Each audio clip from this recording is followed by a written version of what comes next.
अच्छा देखो, screen share हो गया है तो। हाँ हाँ हाँ मैम। ओके।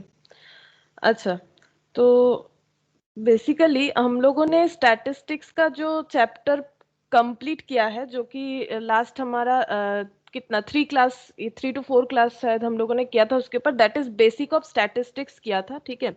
जिसका भी छूटा हुआ है उसे मिल जाएगा, मतलब प्रोबेबली आयुष का ही है, ठीक है। तो वो मिल जाएगा तुम्हें, ठीक है, उसका बैकअप मिल जाएगा, उसे सुनना, अगर प्रॉब्लम हो तो मुझे बताना। और आज हम लोग जो पढ़ेंगे दैट इज मेन जो चैप्टर होता है स्टैटिस्टिक्स का, क्योंकि अभी तक हम लोगों ने सिर्फ स्टैटिस्टिक्स का टर्म्स ही पढ़ा था, ठीक है। उससे थियोरिटिकल मतलब एमसीक्यू बहुत सारा क्वेश्चन आता है, तो उसके बारे में हमें पता होना चाहिए। आज हम लोग जो पढ़ेंगे जो कि मेन चैप्टर होता है, ठीक है, मतलब मैथमेटिकली बोल लो यही मेन चैप्टर होता है, that is measures of central tendency. और ये सबने मतलब कभी ना कभी किया ही होगा, ठीक है। मीन मीडियन मोड वाला चैप्टर है, मेजर्स ऑफ सेंट्रल टेंडेंसी। आज हम लोग ये वाला चैप्टर पढ़ेंगे, मेजर्स ऑफ सेंट्रल टेंडेंसी, ठीक है। तो सबसे पहला बात ये है कि मेजर्स ऑफ सेंट्रल टेंडेंसी होता क्या है, पहले हम लोग ये पता करेंगे कि what is measures of central tendency. उसके पहले हम बताते हैं कि जो स्टैटिस्टिक्स था ना, मतलब जो स्टैटिस्टिक्स हम लोगों ने पढ़ना स्टार्ट किया था, जब हम लोग स्टार्ट किए थे, तो मैंने 3 पार्ट में बताया था क्या क्या हमें पढ़ना पड़ेगा। पहले हो जाएगा हमारा कलेक्शन ऑफ डेटा, ठीक है। कलेक्शन ऑफ डेटा किस तरह से कर सकते हैं, जिसका हम लोगों ने क्या क्या पढ़ा, प्राइमरी कलेक्शन, और क्या होता है बताओ, इतना दिन तक तो हम लोगों ने वही सारा चीज पढ़ा। कितने तरह का कलेक्शन होता है, हम लोग जो डेटा कलेक्ट करते हैं, क्योंकि स्टैटिस्टिक्स का काम ही होता है डेटा को कलेक्ट करो, फिर उसे एनालाइज करो, फिर उसे प्रेजेंट करो, ठीक है। तो हम लोग कितने तरह से डेटा को मेनली कलेक्ट कर सकते हैं, मेन फॉर्मेट बताओ कितने तरह का होता था।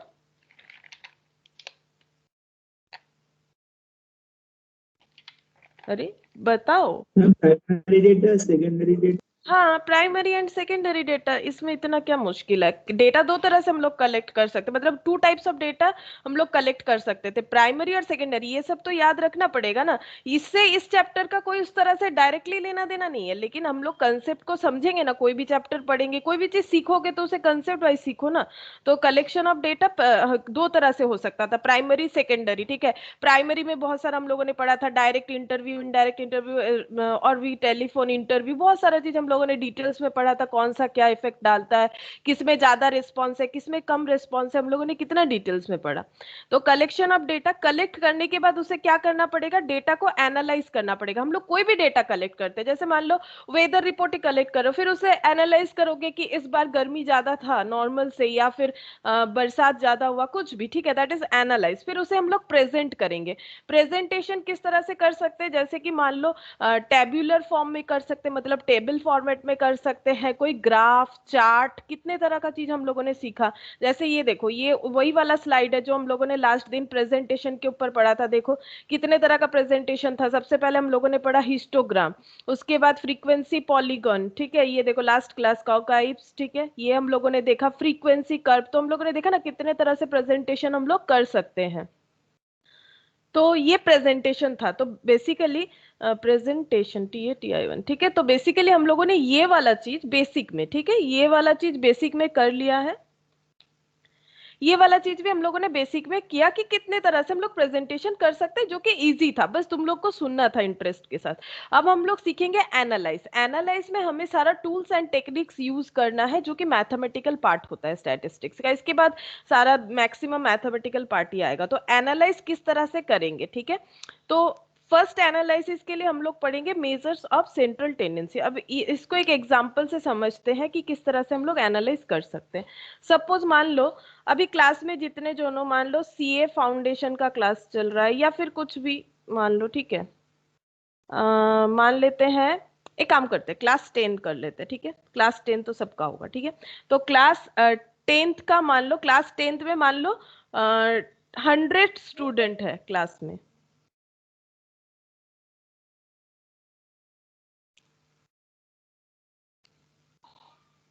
Good morning Sonita. Good morning ma'am. अच्छा, तो देखो 100 स्टूडेंट है सपोज, ठीक है, क्लास में 100 स्टूडेंट है, कोई भी क्लास ले लो, 10 11 क्या फर्क पड़ता है, उससे कोई फर्क नहीं कर पड़ने वाला। 100 स्टूडेंट है, ठीक है। और मान लो हाइट जो है हम लोग हाइट को मेजर करेंगे, ठीक है। क्या मेजर करना है, सपोज हमें हाइट मेजर करना है कि 100 स्टूडेंट का हाइट क्या है। तो हाइट देखो, हाइट का एक रेंज लगा लिया हमने, 150 सेंटीमीटर से लेके 170 सेंटीमीटर तक का हमें मैक्सिमम और मिनिमम मिला है। तो एक चीज बता सकते हो, ये 150 और 170 सेंटीमीटर का जो रेंज मिल गया हमें, ये लोअर और ये अपर, मतलब ये सबसे कम लोएस्ट वैल्यू, ये सबसे highest value.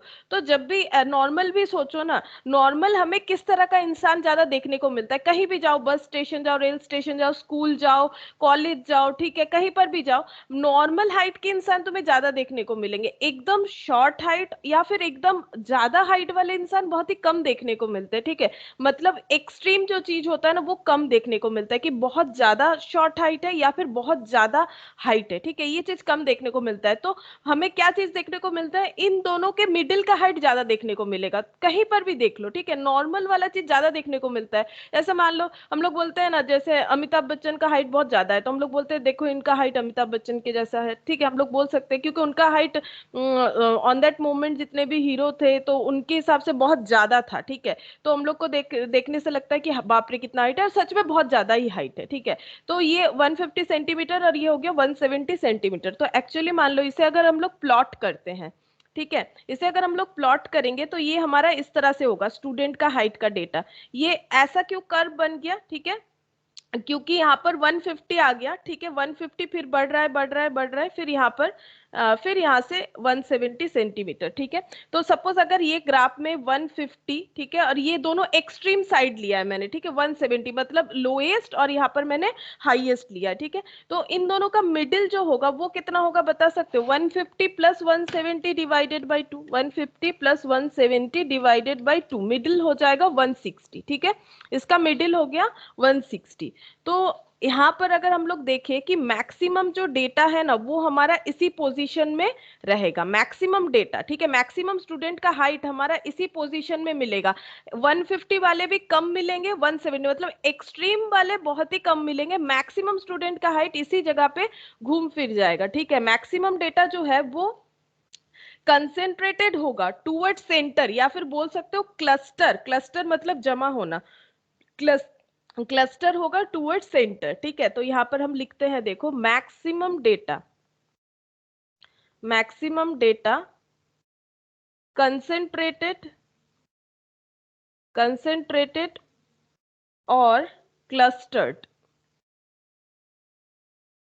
Towards centre, centre के तरफ कंसेंट्रेटेड या फिर क्लस्टर होगा, ठीक है। और ये जो सेंटर होता है, ये सेंटर जो है यही रिप्रेजेंट करता है हमारा सेंट्रल टेंडेंसी। ये जो सेंटर में जो डेटा क्लस्टर हो रहा है, यही हमें क्या रिप्रेजेंट करता है, यही हमें रिप्रेजेंट करता है सेंट्रल टेंडेंसी। इस डेटा को ही हम लोग बोलेंगे सेंट्रल टेंडेंसी, इस टेंडेंसी, ठीक है। क्योंकि चैप्टर का नाम देखो, चैप्टर का नाम हम समझाना चाहते हैं मेजर्स ऑफ सेंट्रल टेंडेंसी। तो सेंट्रल टेंडेंसी क्या होता है, डेटा जो इस तरह पे इसी जगह पे क्लस्टर या फिर इसके टूवर्ड्स, ठीक है, कंसेंट्रेटेड होने का जो टेंडेंसी है, that is called central tendency, ठीक है। इसी को हम लोग सेंट्रल टेंडेंसी कहेंगे। और जो वैल्यू हमें इस सेंट्रल टेंडेंसी को मेजर करने में हेल्प करेगा, उसे ही हम लोग बोलेंगे मेजर्स ऑफ सेंट्रल टेंडेंसी, ठीक है।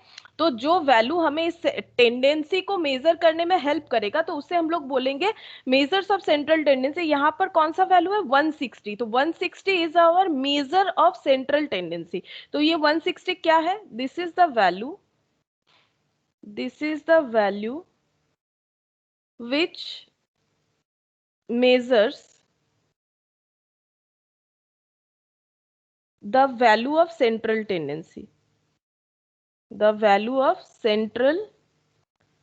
tendency, ठीक है। सेंट्रल टेंडेंसी का जो वैल्यू है उसे मेजर करने पे हेल्प करता है। तो क्या सारा वैल्यू 160 होगा, सेंट्रल टेंडेंसी नहीं, उसके आसपास होगा, ठीक है, इसी जगह पे क्या हो जाएगा, इसी जगह पे क्लस्टर होते रहेगा। तो that is measures of central tendency. तो मेजर्स ऑफ सेंट्रल टेंडेंसी का बेसिक मतलब यही होता है। अब हम लोग थोड़ा सा यहाँ से देखते हैं, देखो ये जो हमारा पीडीएफ है वहां से चेक करते हैं कि मेजर्स ऑफ सेंट्रल टेंडेंसी क्या होता है। In many case like the distribution of height, ठीक है, जैसे कि हाइट, मैंने एग्जांपल लिया था हाइट, ठीक है, एक मिनट,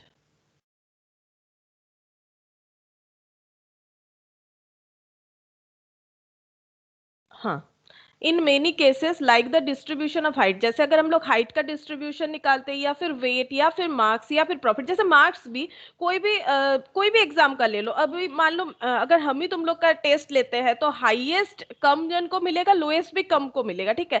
एवरेज मार्क्स जो है वो मैक्सिमम स्टूडेंट को मिलेगा, यही होता है, चाहे तुम किसी स्कूल का ले लो, अपने स्कूल का, कॉलेज का, कहीं का भी ले लो, तो तुम्हें एवरेज मार्क्स वाले ही ज्यादा दिखेंगे, ठीक है। तो हाइट भी एवरेज हाइट वाले ही ज्यादा दिखेंगे, एवरेज वेट वाले ही ज्यादा, एकदम दुबला पतला आदमी और एकदम मोटा वो कम ही देखने को मिलता है, ठीक है। तो मार्क्स या फिर प्रॉफिट, प्रॉफिट भी देखो ज्यादा से ज्यादा जितने भी ऑर्गेनाइजेशन होगा उसमें क्या होगा, प्रॉफिट जो है वो एवरेज रहता है, ठीक है। ना तो एकदम लॉस मेकिंग कंपनी होता है, ना तो एकदम बहुत रिच प्रॉफिट मेकिंग कंपनी हो सकता है, वो तो एक आधा ही होता है कि लॉस में बर्बाद हो गया या फिर बहुत ज्यादा प्रॉफिट कमा लिया, सारा एवरेज ही होता है, या फिर वेजेस एंड सो ऑन, कुछ भी हो। It has been noted that starting with rather low frequency, ये हमेशा लो फ्रीक्वेंसी से स्टार्ट होता है, the class frequency gradually increases till it reaches its maximum. ऐसे मेरे हाइट के केस में 150 मैंने मिनिमम लिया है, मैक्सिमम लिया है 170, somewhere near the central part of the distribution, जो कि मेरे यहाँ पर सेंट्रल पार्ट था, दैट इज 160। कैसे निकाला था मैंने, ये देखो सेंट्रल पार्ट यानी इन दोनों को ऐड किया मैंने, 150 plus 170 divided by 2, that is the central part. 150 से 170 का बिल्कुल मिडिल डेटा 160 है, दैट इज सेंट्रल पार्ट, ठीक है, central part of the distribution, and after which the class frequency steadily falls to minimum value towards the end.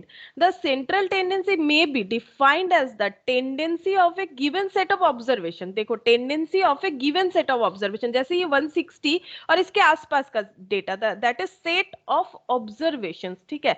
observations means value, set of observation मतलब जब बहुत सारा value रहेगा then set of observations, ठीक है। तो set of observations, set of observation, एक minute कहाँ चला गया, हाँ, टू क्लस्टर अराउंड है, ये क्लस्टर यानी कहाँ जमा होगा, अराउंड ए सिंगल सेंट्रल और मिडिल वैल्यू, यहाँ पर हमारा मिडिल वैल्यू क्या था 160, इसके आसपास क्या हो जाएगा, क्लस्टर हो जाएगा, ठीक है। तो वही चीज बोल रहा है, and the single value that represent the given set of observation is described as a measures of central tendency और लोकेशन और एवरेज, ठीक है। तो ये जो यहाँ पर 160 जो है, ये 160 जो है इसके आसपास का सारा वैल्यू को रिप्रेजेंट कर रहा है, ठीक है, जो कि यहाँ पर सेंट्रल में जितना डेटा जो कि क्लस्टर होकर रखा है या फिर कंसेंट्रेटेड टुवर्ड सेंटर है, उसे मेजर कर रहा है 160, तो that is the measures of central tendency, ठीक है। Hence, it is possible to condense a vast mass of data by single representative value. एक ही वैल्यू से हम लोग बहुत सारा डेटा को रिप्रेजेंट कर सकते हैं। The computation of a measures of central tendency plays a very important part in many a sphere. A company is recognized by its high average profit and educational, जैसे कि मैंने बताया कंपनी अपने high average profit से ही खुद को recognise कर पाती है, एंड एजुकेशनल इंस्टीट्यूट इज जज on the basis of average marks obtain bye it's student. जैसे मान लो 10th का रिजल्ट आया तो कौन सा स्कूल टॉप किया, तो वो एवरेज से ही पता चलता है कि देखो मैक्सिमम तो बता देता है, मैक्सिमम तो ओवरऑल मिलता है कि उस स्कूल के बच्चे को मतलब पूरे बोर्ड में हाईएस्ट आया, लेकिन स्कूल का परफॉर्मेंस बाकी एवरेज बच्चों पे मतलब डिपेंड करता है कि एवरेज इस स्कूल में 70% आया है कि 80% आया है कि इतने लोग पास हो गए, ठीक है। तो average marks obtained by students and so on. Furthermore, the central tendency also facilitates us in providing a basis for comparison between different distribution. हम लोग different distribution को भी compare कर सकते हैं। अच्छा, और हमें क्या क्या measures of central tendency पढ़ना है, अब हम लोग वो देखते हैं। तो हमें पहले ये पता करना था कि what is measures of central tendency, वो हमने पता किया। नेक्स्ट अब हम लोग इसका जो measures का जितना सारा टूल है वो धीरे धीरे रीड करेंगे।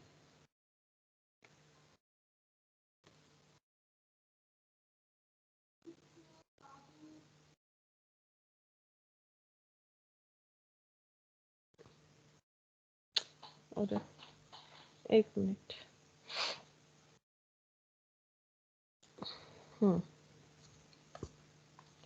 अच्छा, तो देखो मेजर्स ऑफ सेंट्रल टेंडेंसी कितने तरह का होता है। Measures of central tendency, central tendency का मतलब समझ गए हो, ठीक है। अब उसे मेजर हम लोग कितने तरह का टूल्स और टेक्निक यूज करके कर सकते हैं। फर्स्ट है एरिथमेटिक मीन,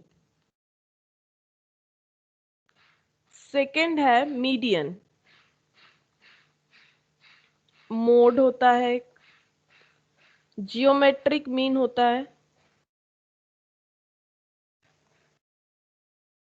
और हार्मोनिक मीन होता है।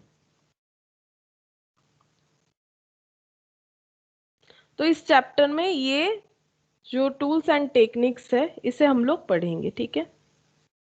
तो फर्स्ट हम लोग पढ़ते हैं एरिथमेटिक मीन। फर्स्ट पढ़ेंगे एरिथमेटिक मीन। और एरिथमेटिक मीन को हम लोग शॉर्ट में बोल सकते हैं या फिर तुम लोग को भी दे सकता है एग्जाम में एएम, यानी एरिथमेटिक मीन। ये तो समझ में आ रहा है। या फिर जब भी क्वेश्चन में ओनली मीन बता दे तो हमें एरिथमेटिक मीन ही करना है। क्यों हम ये बात बता रहे हैं, देखो यहाँ पर तुम लोग को geometric mean and harmonic mean दोनों देखने को मिल रहा है। लेकिन अगर क्वेश्चन में नथिंग इज स्पेसिफाइड, कुछ भी स्पेसिफाइड नहीं किया हुआ है, तो हम लोग हमेशा मानेंगे कि जो एरिथमेटिक मीन है वही जो मीन मतलब एरिथमेटिक मीन, ठीक है, अलग से अगर हमें नहीं बताए। अब एरिथमेटिक जो लैंग्वेज है इसका मतलब क्या होता है, एरिथमेटिक का मतलब ही होता है कोई भी चीज प्लस या माइनस कर लो। मतलब प्लस माइनस तो हमारा ऑपरेशंस हो गया ना मैथमेटिकल, तो एरिथमेटिक मतलब समथिंग प्लस या फिर माइनस करने का मतलब होता है एरिथमेटिक मीन। एरिथमेटिक ऑपरेशंस ही होता है प्लस एंड माइनस। तो यहाँ पर एक बार लिख देते हैं, प्लस और माइनस इज एरिथमेटिक फंक्शन।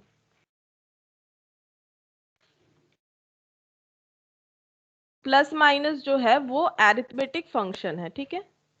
यहाँ से हटा देते हैं। प्लस माइनस जो है एरिथमेटिक फंक्शन है। और एरिथमेटिक का मतलब या तो प्लस करो या तो माइनस करो। और मीन मतलब क्या होता है, मीन का मतलब होता है एवरेज। मीन का मतलब भी हम लिख देते हैं, मीन का मतलब होता है एवरेज।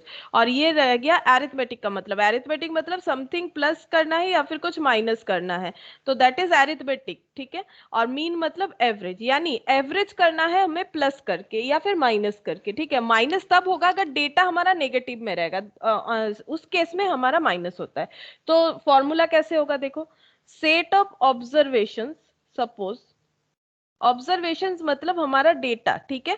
तो अगर डेटा मोर देन 1 हो जाता है तो उसे हम लोग सेट ऑफ ऑब्जर्वेशन बोलते हैं। जैसे मान लो x1, x2, x3, x4 dot dot करके xn, इसका मतलब हम समझाते हैं ये नंबर ऑफ टर्म्स है। जैसे मान लो फॉर एग्जांपल ये x के जगह मैंने अगर ऐसा लिखा होता 2 9 1 7, ठीक है। तो यहाँ पर x1 कौन सा हो गया 2, x2 कौन सा हो गया 9, x3 कौन सा हो गया 1, x4 कौन सा हो गया 7। मतलब ये टर्म है, मतलब x1 मतलब फर्स्ट x, क्योंकि x से हम लोग सेट ऑफ ऑब्जर्वेशन को डिफाइन करते हैं।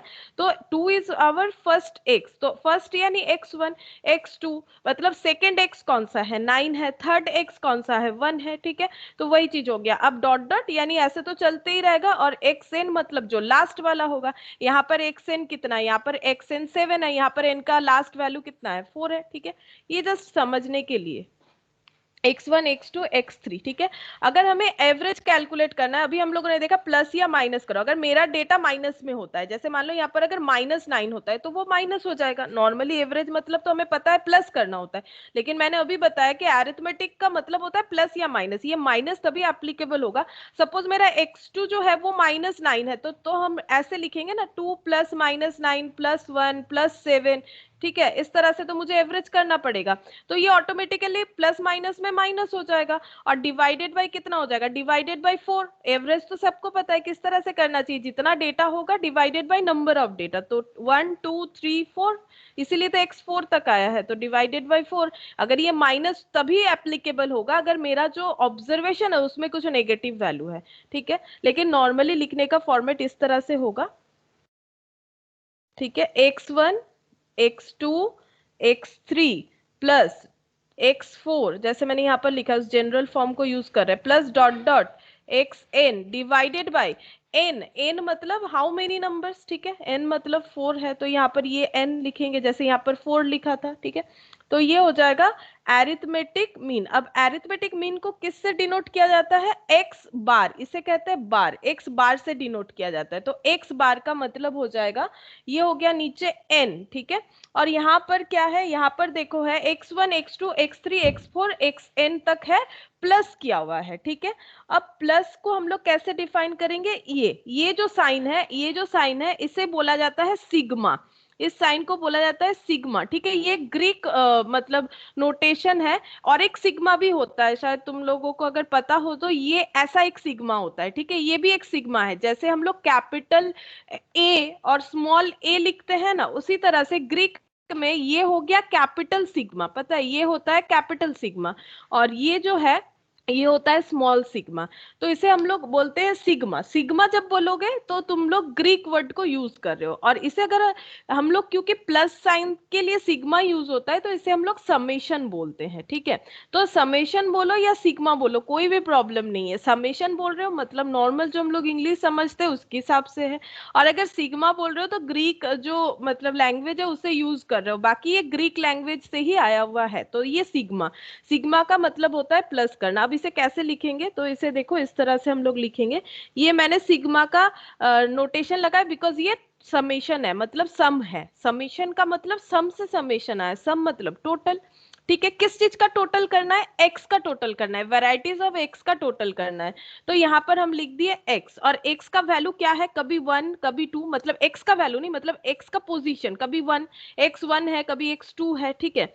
तो यहाँ पर एक्स आई लिख दिया मैंने। आई से हम लोग 1 2 3 4 को डिनोट कर सकते हैं। और आई कहाँ से कहाँ तक बिलोंग करेगा, ये देखो, आई हमारा बिलोंग करेगा 1 से लेके एन तक, ठीक है। ये देखो 1 2 3 4 डॉट डॉट करके एन तक। और अगर इतना समझने में हमें थोड़ा भी प्रॉब्लम होता है तो कोई बात नहीं, हम लोग सिंपल इससे समेशन एक्स बाई एन से भी डिफाइन कर सकते हैं। हम आगे जाके यही यूज करेंगे, ये नेसेसरी नहीं है, बट अगर कभी क्वेश्चन में आ जाए इससे रिलेटेड एमसीक्यू, तुम लोग कंसेप्ट को समझ सको, इसीलिए मैंने यहाँ पर दिया है, ठीक है। एक्स का वैल्यू अगर i इक्वल टू 1 से n तक है, जैसे कि इसमें अगर देखें 1 से n मतलब 1 से लेके 4 तक है, ठीक है। जैसे x का वैल्यू, इसका मतलब क्या हो जाएगा, समेशन यानी टोटल करना है एक्स आई, मतलब पहले 1 तो x1, ठीक है, x1 का वैल्यू 2 आ जाएगा, फिर x2 का वैल्यू -9 आ जाएगा। इस तरह से हमें करना है। तो ये हो गया हमारा x बार, और इसे हम लोग बोलेंगे बार, ये भी लिख देते हैं, इसे हम लोग बोलेंगे बार, ठीक है। और ये हो गया हमारा समेशन। अच्छा, अब हम लोग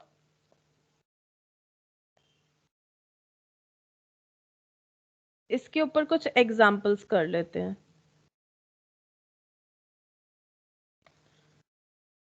अच्छा, ये मैंने अभी जो फॉर्मूला बताया ये मैंने सिंपल सीरीज के लिए बताया। तो एक मिनट थोड़ा सा सीरीज बता देते हैं, भूल गए, थोड़ा सीरीज को एक बार बता देते हैं। सीरीज हमारा 3 तरह का हो सकता है, ठीक है। एक हो गया सिंपल, या फिर इंडिविजुअल लिख लेते हैं। एक होता है इंडिविजुअल सीरीज, एक होता है डिस्क्रीट,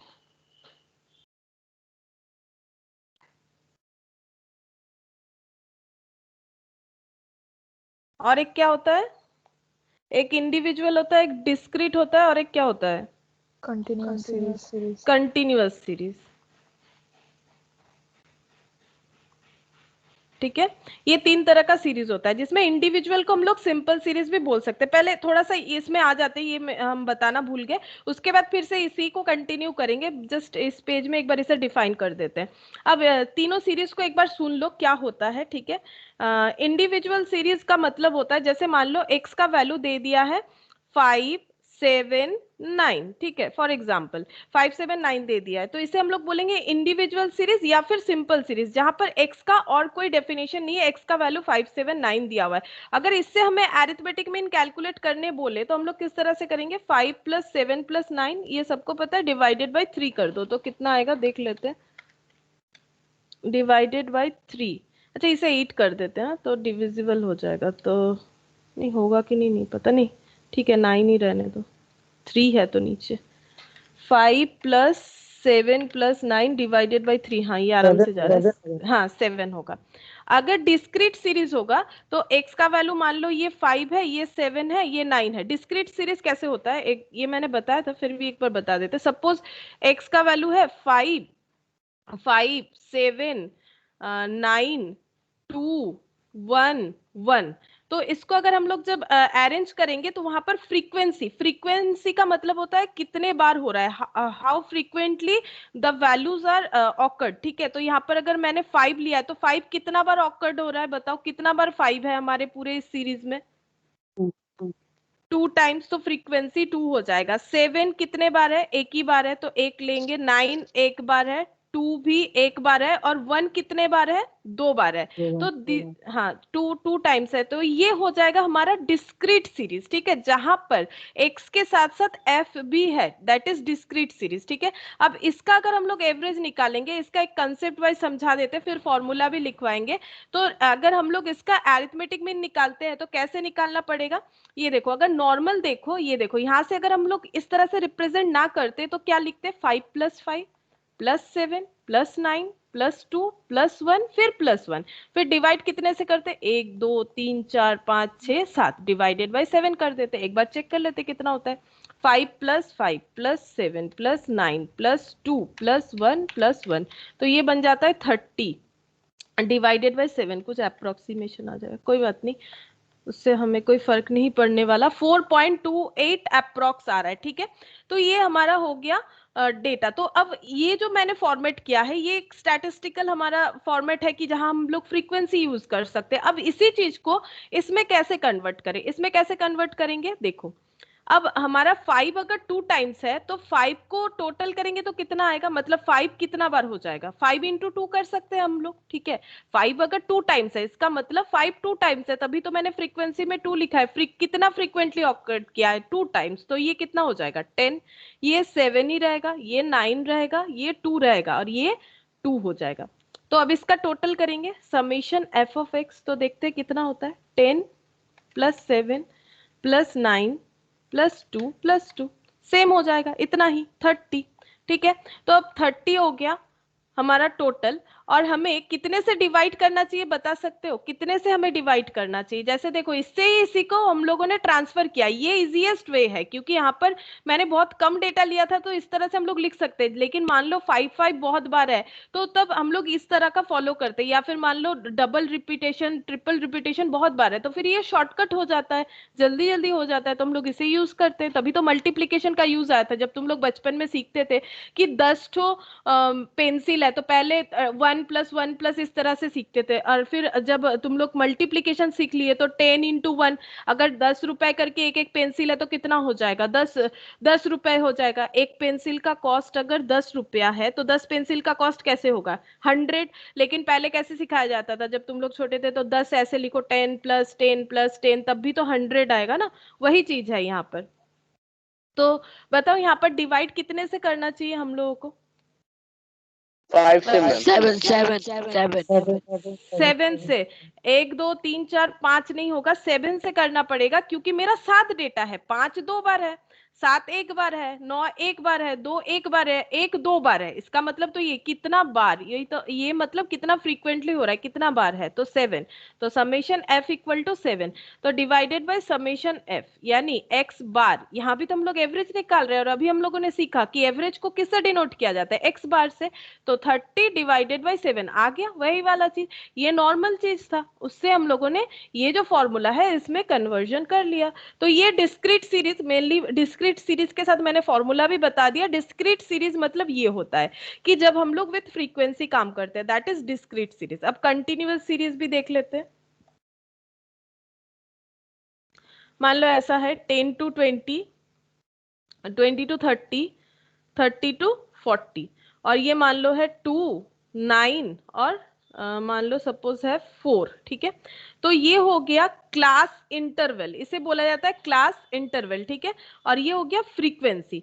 अब यहाँ पर कैसे कर सकते हैं? देखो, यहाँ पर हम लोग 2-3 मेथड अप्लाई कर सकते हैं। ठीक है, तो फर्स्ट ये तो कंटिन्यूअस सीरीज है। फर्स्ट ये है कि ये कंटिन्यूअस सीरीज है। अब सीरीज में हमारा 2 चीज होता है, म्यूचुअली इंक्लूसिव होता है, म्यूचुअली एक्सक्लूसिव होता है, जो कि हम लोगों ने इसके पहले देखा था। तो फिलहाल अभी उस कंसेप्ट के साथ इसका कुछ उतना भी ज्यादा लेना देना नहीं है कि नहीं पता हो तो कुछ प्रॉब्लम हो जाएगा, ऐसा बात नहीं है। तो यहाँ पर देखो, हम लोग को क्या करना है, हम लोग को हमेशा अगर एवरेज करना है, या तो सिंपल डेटा दिया हुआ है तो प्लस करके डिवाइडेड बाय उतना नंबर लगा दो, या फिर सिंपल नहीं है, मतलब अगर कुछ लेंदी डेटा है जिसे हम लोग विथ फ्रीक्वेंसी कन्वर्ट करना चाहते हैं, तो उस केस में हम लोग इनटू यूज करेंगे, फिर divided by number of data कर देंगे। ये भी नंबर ऑफ डेटा ही है, कोई प्रॉब्लम थोड़ी ना है।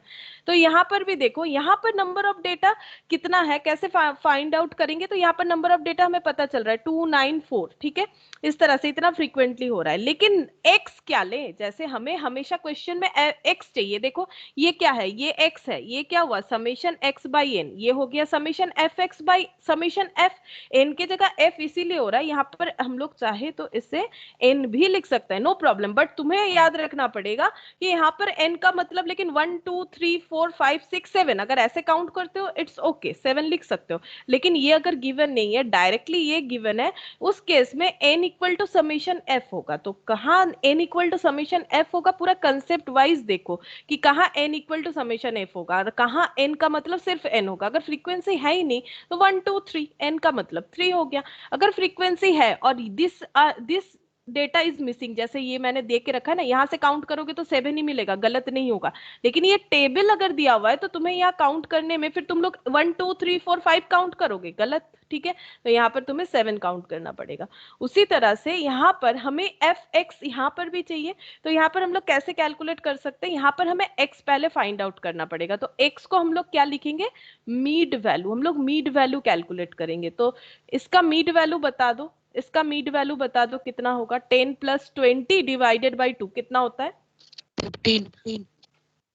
15। अच्छा नेक्स्ट 30, अब नेक्स्ट कितना होगा बताओ, 30 प्लस 20 50 डिवाइडेड 25। अब एक चीज देखो, अगर इसमें गैप बिल्कुल बराबर है, मतलब अगर सीरीज मेरा म्यूचुअली एक्सक्लूसिव है, एक्सक्लूसिव मतलब ओवरलैपिंग है, ठीक है। ओवरलैपिंग का मतलब थोड़ा सा बता ही देते हैं कि ये 20 का, ये 20 जो डेटा है ये इधर भी है ये इधर भी है, तो बता सकते हो ये 20 कहां पर जाएगा। मतलब 20 देखो, अगर मुझे बताया जाए कि ये 10 टू 20 का मतलब क्या हो गया, 10 11 12 13 इस तरह से हो गया ना, अप टू 20 तक। अब 20 इधर भी है तो बताओ 20 को कहां पर कंसीडर करें, ये कंफ्यूजन होता है। तो स्टैटिस्टिक्स, हाँ 20 टू 30 में हम लोग को 20 कंसीडर करना पड़ता है। और ये सीरीज को हम लोग बोलते हैं म्यूचुअली एक्सक्लूसिव, इसीलिए बोलते हैं क्योंकि ये लास्ट वैल्यू जो है उसे एक्सक्लूड करता है। और इसका डिटेल्स हम लोगों ने आगे पढ़ा था। और बाकी जिन लोग को नहीं पता है हम उन लोग को वीडियो प्रोवाइड करेंगे, जरूर देखो, एकदम इजीली समझ में आएगा। तो 25। अब अगर जो हम बताना चाह रहे हैं इसमें गैप कितने का है, 10 का है, मतलब 10 टू 20 10 का गैप, 20 टू 30 10 का गैप और 30 टू 40 10 का गैप। अगर सब में 10 का गैप है, मीड वैल्यू पहला निकाल लो, बाकी सब में ऐड करते जाओ उस गैप को तो हो जाएगा। यहाँ कम है तो तुम लोग कर रहे हो, इसके आगे लंबा डेटा रहेगा तो तुम लोग ऐड कर देना। तो 25, अब 25 में 10 ऐड करो, देखो कितना होता है, 35 होता है। और 40 प्लस 30 डिवाइडेड बाई 2 करो, 40 प्लस 30 डिवाइडेड बाई 2 करो, देन ऑल्सो 35। तो ये हमें x मिल गया जो हमें चाहिए होता है, ठीक है। क्योंकि हमें हमेशा f और x का तो कंसेप्ट चाहिए, अदरवाइज हम लोग कैसे अरिथमेटिक मीन कैलकुलेट करें। अब इससे हम लोग दो चीज कर सकते हैं, fx कर दो सिंपल, मतलब ये फॉर्मेट जो है ये इसमें कन्वर्ट हो गया, देखो x और f इसी में कन्वर्ट हो गया। इसका हम दो मेथड बताएंगे, इसको अब एक बार इग्नोर कर दो क्योंकि इसी से ये वाला बना है, मेरे कहने का मतलब है इसी से ये वाला बना हुआ है, this portion transfer to this portion, ठीक है।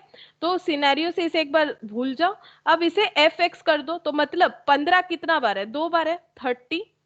25 कितने टाइम्स है, 9 टाइम्स, यानी 225। और 35 इंटू 4, 35 इंटू 4 यानी 140। अब ये सबका टोटल करेंगे समेशन एफ एक्स, तो कितना हो जाएगा, 30 प्लस 225 प्लस 140, तो ये हो गया 395। और f कितना है, 9 10 11 और 4,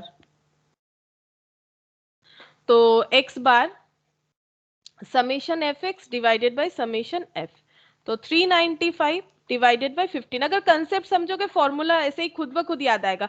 अगर फॉर्मूला भूल भी जाते हो करना क्या है, अरे मुझे 395 डिवाइडेड बाई 15 करना। अब 395 क्या है, एफ एक्स का समेशन या फिर सिग्मा, मतलब टोटल है, और 15 क्या है, एफ का टोटल है। अब टोटल को सिग्मा या समेशन से डिनोट करते हैं, और ये एफ का टोटल है तो इसीलिए सिग्मा एफ, ये एफ एक्स का टोटल है इसीलिए सिग्मा एफ एक्स, हो गया डिवाइडेड बाई 15।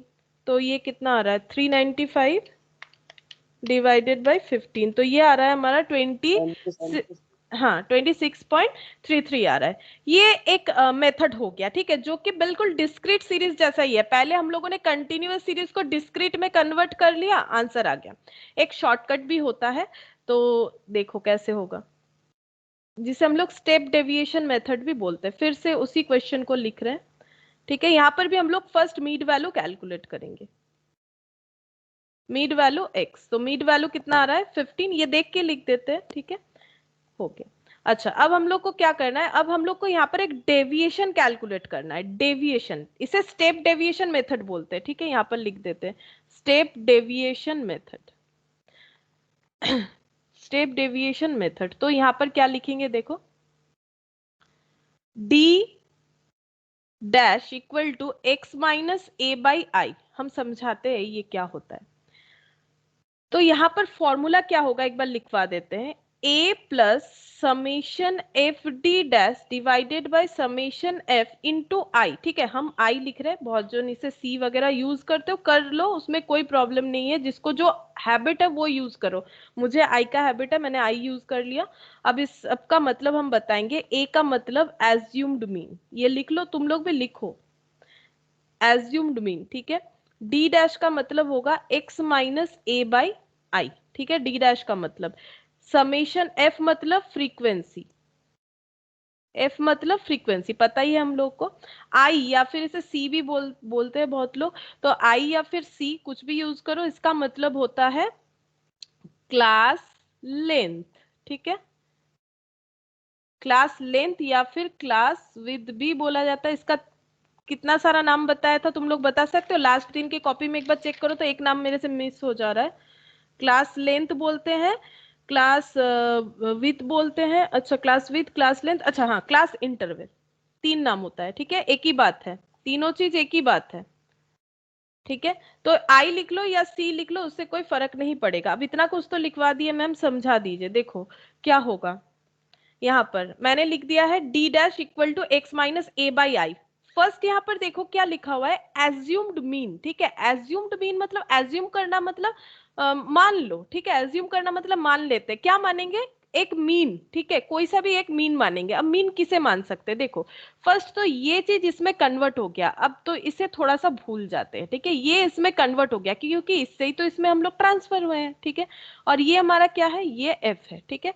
तो अब हमें करना क्या है, अब हमें बोल रहे हैं कि डी डैश कैलकुलेट करना है, और D dash is deviation, D dash का मतलब होता है डेविएशन, और डेविएशन का मतलब होता है माइनस करना, ठीक है, तो डेविएशन का मतलब होता है माइनस करना। फर्स्ट हमें एज्यूम्ड मीन करना है, हमें कोई भी एक डेटा को मीन मान लेना है, तो 15, 25 और 35 में से कोई भी एक डेटा को हम लोग मीन मानेंगे, 15 को भी मान सकते हैं, 25 को भी मान सकते हैं, 35 को भी मान सकते हैं, नो प्रॉब्लम।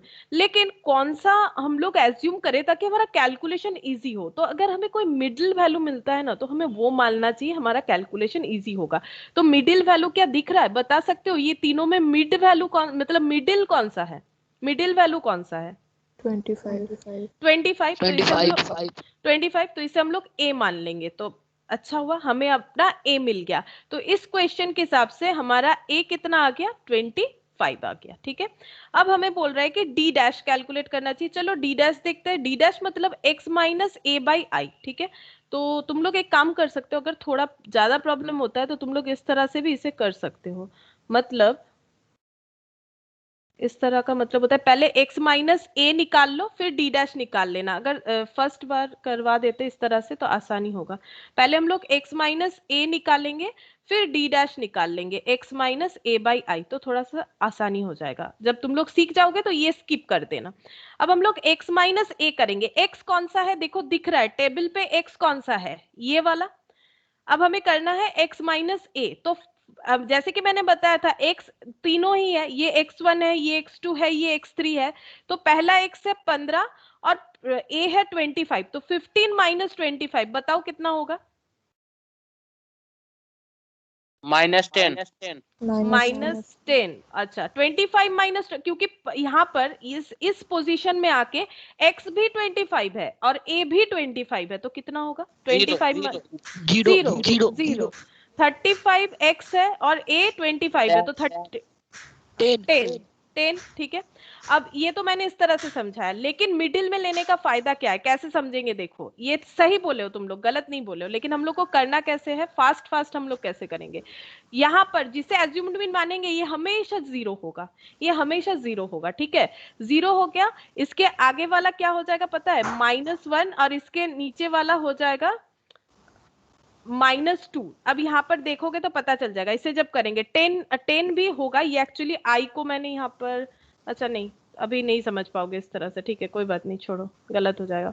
अच्छा तो यहाँ पर -10 और यहाँ पर 10 हो गया। अच्छा अब हमें डी डैश निकालना है, डी डैश मतलब x माइनस ए बाई आई। तो पहला x माइनस ए कितना है, -10, और i मतलब मैंने बताया क्लास लेंथ, लेंथ का मतलब होता है ये दोनों का गैप। तो 20 और 10 का गैप है 10, 30 और 20 का गैप है 10, और 40 और 30 का गैप है 10। हर जगह i इक्वल होगा तभी हम लोग कैलकुलेशन कर सकते हैं। तो i का वैल्यू कितना है, हर जगह 10 है। तो डी डैश का पहला बताओ, x माइनस ए कितना है, -10, -10/10 कितना होगा, कैलकुलेटर लो। 2 -10/10 मैम 1 हो जाएगा, 1 -1 होगा, -1 होगा, -10/10 है ना, -1 होगा। अच्छा 0/10, ये 0, x माइनस है सेकेंड, x माइनस 0, फिर 10, ये 10, 10/10 कितना, 1। तो यही चीज हम बता रहे थे, अगर हम लोग ये पैटर्न को स्किप कर देते हैं, ये जो मैंने किया ना, इसे अगर एक बार हटा देते हैं, तो जो 25 मानेंगे वो 0 होगा, उसके आगे वाला -1, उसके नीचे 1, इसके आगे जाएगा -2, -3, -4, 1 2 3, ठीक है। ये जब हम लोग सीखेंगे तो समझ जाएंगे। अब हमें करना क्या है, फॉर्मूला के हिसाब से f इंटू डी डैश करना है, ये मतलब इंटू होता है। तो f हमारा ये है, तो f इंटू हम लोग क्या करेंगे, डी डैश, डी डैश ये है। तो चलो एक एक बार इसे इंटू करते हैं। तो f इंटू मतलब 2 के साथ कितना इंटू होगा, -1, बताओ कितना होगा, ये तुम लोग को ध्यान रखना है। This is f, this is -2, ध्यान से इंटू करना है, ये f के साथ डी डैश, फिर 9 और ये है 0, कितना हो जाएगा 0, 4 और 1, 4। अब हमें इसका क्या करना है, सिग्मा यानी टोटल करना है। तो चलो टोटल करेंगे f डी डैश। अब देखो ये दिमाग में क्लिक कर जाना चाहिए, हर जगह तो वही टोटल करना पड़ रहा है। तो माइनस कितना कितना हो जाएगा, 2 हो जाएगा, ठीक है 2 हो गया। अब सारा चीज मिल गया, फॉर्मूला में पुट करते हैं। a कितना था 25, समेशन एफ डी डैश कितना आ गया 2, समेशन एफ पता है हमें, पहले भी कैलकुलेट किया था, कितना आ रहा था 15। तो ये हो गया 15 और i मतलब 10। तो चलो कैसे करेंगे, 10 इंटू, या इसके नीचे कुछ नहीं मतलब 1 है, तो 2 इंटू 10 मतलब 20 हो गया, ठीक है। 20/15 तो कितना हो जाएगा 1.33 प्लस 25, तो ये आ जाएगा 26.33। कैसे करोगे, जिन लोग को कैलकुलेटर यूज करना अलाउड नहीं है वो लोग 10 इंटू 20 करो, फिर डिवाइडेड बाई 15 खुद से करो, कितना आ रहा है देखो, प्लस 25 कर दो, तो 26.33 हमारा आंसर आ रहा है। तो ये देखो 26.33। तो बेसिकली कोई भी मेथड ले लो, आंसर तो बिल्कुल बराबर आएगा, लेकिन हम लोगों ने तीनों सीरीज से सीख लिया कि किस तरह से हम लोग कर सकते हैं। और फॉर्मूला देखो ज्यादा कुछ अलग नहीं है, पूरा कंसेप्ट वाइज फॉर्मूला है। एक्स रहेगा तो एक्स का टोटल बाई जितना सारा एक्स है, यहाँ पर भी एक्स का टोटल जितना सारा है, बस थोड़ा मेथड को अलग कर रहे हैं ताकि जब ह्यूज डेटा हो तो उसे हम लोग यूज कर सकते हैं। ये भी सिमिलर वही है, एक्स कितना सारा है, एक्स जितना सारा है क्योंकि बहुत ज्यादा है तो विथ फ्रीक्वेंसी के साथ हम लोगों ने किया है, डिवाइडेड बाय समेशन एफ। और ये हो गया हमारा, दो तरह से हम लोग कंटिन्यूअस सीरीज को कर सकते हैं। तो चलो इसका फॉर्मूला एक बार लिख लेते हैं, ठीक है। तो इसका फॉर्मूला एक बार एक जगह पे लिख लेते हैं। तो एरिथमेटिक मीन का इंडिविजुअल सीरीज के लिए, इंडिविजुअल सीरीज के लिए x bar equal to summation x by n, discrete series के लिए x bar equal to summation f x by summation f, इसलिए लिख रहे हैं ताकि तुम लोग गलत ना कर दो और जरूरत हो तो इसे n लिख लेना, ठीक है। और कंटिन्यूअस सीरीज के लिए x बार इक्वल टू, यहाँ पर भी summation f x by summation F हो सकता है, कोई प्रॉब्लम नहीं है। और यहाँ पर x मतलब एक्चुअली m लिख दिया मैंने, ठीक है। m इसलिए लिखा क्योंकि हम लोग मीड वैल्यू निकालते हैं, मीड वैल्यू को x मानते हैं, तो इसीलिए मैंने सिमिलैरिटीज रख के लिखा है ताकि तुम लोग को याद रह जाए। और एक तरह का होगा that is step deviation method से, summation f d dash divided by summation f into i, जहां पर यहाँ पर m का मतलब मीड वैल्यू, तो तुम लोग थोड़ा इसे लिख लो तो बेटर होगा, मीड वैल्यू और ये जो है ना, इस पेज से देख के यहाँ पर लिखे हो ना, इसके नीचे ये वाला चीज तुम लोग सुंदर से इसे लिख लो, ठीक है। हम भी लिख देते हैं। ए मतलब एज्यूम्ड मीन, एक ही जगह पे सारा चीज रहना चाहिए, एज्यूम्ड मीन। और एफ मतलब हो सके तो 2-3 पेज छोड़ दो, जितना भी फॉर्मूला होगा एक ही जगह पे आ जाएगा। कॉपी में 2-3 पेज छोड़ सकते हो। I equal to class interval, d dash equal to x minus a by i, ठीक है। ए का मतलब एज्यूम्ड मीन, एक्स का मतलब जो हम लोग कैलकुलेट करेंगे, और एक्स का मतलब मीड वैल्यू, यहाँ पर भी एक्स का मतलब मीड वैल्यू, ठीक है। एक्स का मतलब मीड वैल्यू। तो देखो यहाँ पर जितना हम लोगों को सीरीज के हिसाब से हम लोगों ने सोचा, और इसको मैंने वहां पर फिर कंटिन्यू कर दिया, ठीक है। जो सीरीज वाला मेरा पहले ये बताना चाहिए था, उसके बाद ये करना चाहिए था, कोई बात नहीं, फिर मैंने इसको यहाँ पर कंटिन्यू कर दिया है, कोई प्रॉब्लम नहीं है। अच्छा, अब ये देखो एरिथमेटिक मीन वगैरह तो सभी कर लेंगे, उसमें कोई प्रॉब्लम नहीं। हाँ बताओ। मैम फॉर्मूला लिखना था मैम। हाँ लिखो, दिख रहा है नीचे करे, ये वाला, ये पेज हाँ मैम नीचे। ये कर दीजिए ना हम। नहीं, बात नहीं सुनाई दिया बाबू, कट गया। बताओ क्या बोल रहे हो। ये शॉट ले लेता हूँ। अच्छा ले लो। हाँ मैम पूरा कर दीजिए ना, मतलब फुल ओ नहीं आ रहा है। अच्छा, ये लो, ऐसे दिख रहा है। हाँ मैम अच्छा ठीक है, तब लो। हो गया मैम। अच्छा, अब हम लोग प्रॉपर्टीज पढ़ेंगे, ठीक है। प्रॉपर्टीज पढ़ेंगे जो बहुत इंपॉर्टेंट है, प्रॉपर्टीज ऑफ एरिथमेटिक मीन। हम लोग प्रॉपर्टीज पढ़ेंगे विथ एग्जाम्पल। फर्स्ट प्रॉपर्टीज क्या होता है, तो प्रॉपर्टीज को एक बार यहाँ पर तुम लोग को रीड करवाते हैं, फिर उसको हम समझाएंगे।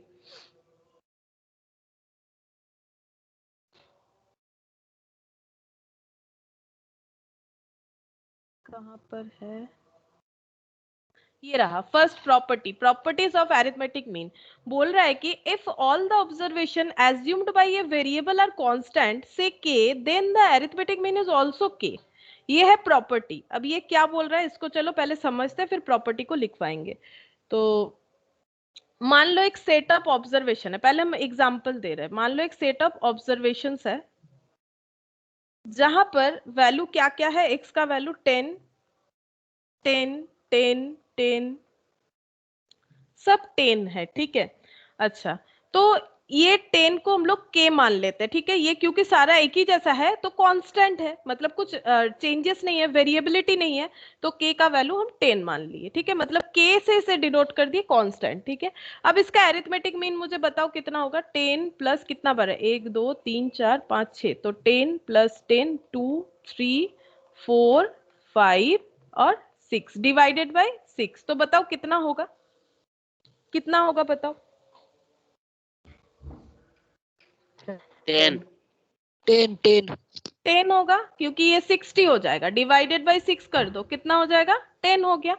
अब पढ़ो प्रॉपर्टी को। अब देखो क्या बोल रहे हैं, if all the observation assumed by a variable are constant, all the observations, ये सारे तो ऑब्जर्वेशंस है, ऑल द ऑब्जर्वेशंस, ठीक है।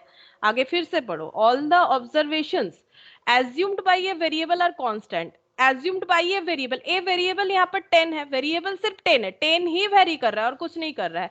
Assumed by a variable are constant say k, क्योंकि सब वेरी नहीं कर रहा है, सिर्फ वेरिएबल जो है वो 10 ही रह रहा है, तो इसे हम लोग कांस्टेंट मान रहे हैं। कांस्टेंट को k इक्वल टू 10 कर दिया, कांस्टेंट को k से डिनोट कर रहे हैं, इसीलिए सेट ऑफ ऑब्जर्वेशन को हम बोल रहे हैं k इक्वल टू 10। तो बोल रहे हैं then the arithmetic mean is also k, तो एरिथमेटिक मीन भी उतना ही आएगा जितना k का वैल्यू होगा, तो एरिथमेटिक मीन भी उतना ही आ गया जितना k का वैल्यू है।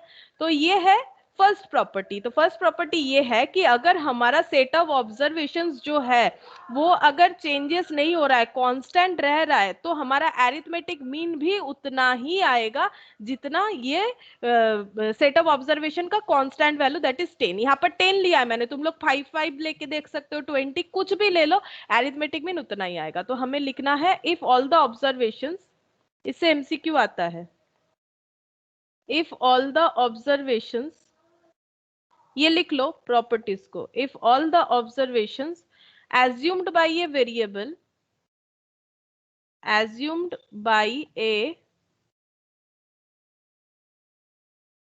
variable are constant say k, then the arithmetic mean is also k। ठीक है, तो इसका अरिथमेटिक मीन भी वही k का वैल्यू के बराबर ही होगा।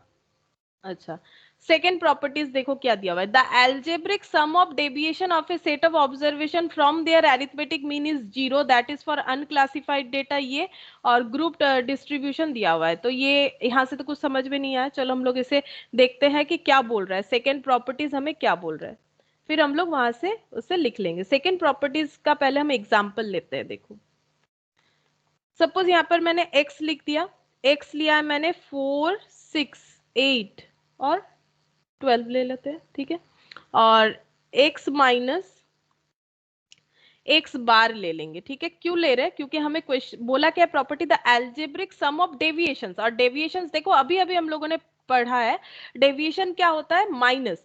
तो ये यहाँ पर जो डी डैश है ना, एक्चुअली ये डी डैश पूरा डेविएशन नहीं है, ये डी जो है ये डेविएशन है। जब इसे आई से डिवाइड करेंगे तो उसे डी डैश लिखेंगे, तो इसमें थोड़ा सा एक चेंजेस कर लो।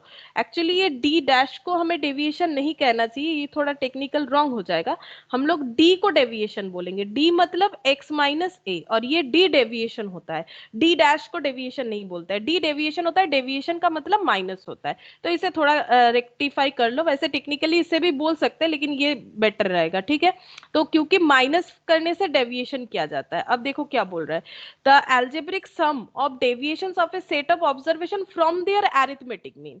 तो अरिथमेटिक मीन पहले निकालो, इसका अरिथमेटिक मीन निकालो, मतलब am। तो कैसे निकालेंगे, x का टोटल करेंगे डिवाइडेड बाय जितना सारा नंबर है उतने से डिवाइड करेंगे। x का टोटल देखो कितना होता है, 4 + 6 + 8 + 12 30, और यहाँ पर नंबर 1 2 3 4 कितना हो रहा है 4। अच्छा ये पॉइंट में आ गया, ठीक है कोई बात नहीं, 7.5 आया। अब हमें निकालना है x का डेविएशन, d निकालना है। डेविएशन मतलब क्या होता है, x का जितना सेट ऑफ ऑब्जर्वेशन है उससे उसका अरिथमेटिक मीन को माइनस करना है। ये देखो उससे उसका अरिथमेटिक मीन को माइनस करना है। यहाँ पर भी हम लोगों ने वही किया था, x का जितना वैल्यू है उससे उसका अरिथमेटिक मीन जो हम लोगों ने एज्यूम किया था उसको माइनस किया था। यहाँ भी सेम कंसेप्ट है, या एज्यूम नहीं किया है, यहाँ कैलकुलेट कर लिया है 7.5। तो बताओ पहला x है 4, तो पहला d कितना होगा, यहाँ पर हम करके दिखाते हैं कैसे होता है। d पहला वाला हो जाएगा x मतलब 4 - 7.5 कितना होगा देखो। फिर सेकंड वाला हो जाएगा 6 - 7.5 कितना होगा। थर्ड हो जाएगा 8 - 7.5। इस तरह से तुम लोग को लिख के या कैलकुलेटर में करना है। जिन लोग को कैलकुलेटर अलाउड नहीं है वो लोग कैलकुलेटर मत यूज करो, ठीक है। सिर्फ स्निग्धा को अलाउड नहीं, बाकी सबको अलाउड है। तो ये देखो, ये माइनस करके बताओ कितना हो रहा है, -3.5 -3.5। नेक्स्ट -1.5 -1.5, उसके बाद 0.5 0.5, ये पॉजिटिव हो रहा है। उसके बाद 0.5 5.5, ठीक है 5.5। 4.5 हाँ मैम 4.5 होगा, 5.5 4.5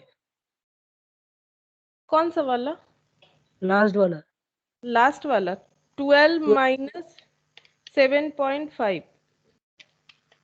एक मिनट, ये लो मेरा कैलकुलेटर नहीं चल रहा है। 12 - 7.5, हाँ 4.5। अच्छा ये 4.5 होगा, ठीक है। तो अब इसका टोटल करेंगे, देखो क्योंकि बोल रहा है हमें the algebraic sum of deviations. तो एल्जेब्रिक सम मतलब एल्जेब्रिक मतलब एल्जेब्रा में जैसे प्लस होता है, प्लस करना है, सम मतलब प्लस करना है किसका, डेविएशंस का, तो दैट इज द डेविएशन। अब इसका टोटल करके मुझे बताओ कितना होगा। ये रफ है, ठीक है, ये तुम लोग रफ में करोगे। 0, तो समेशन d = 0 आ गया। करके देख लो कैलकुलेटर में, पहले इसे लिखना पॉजिटिव वाला 4.5 + 0.5 - 1.5 - 3.5, तो हो गया 0।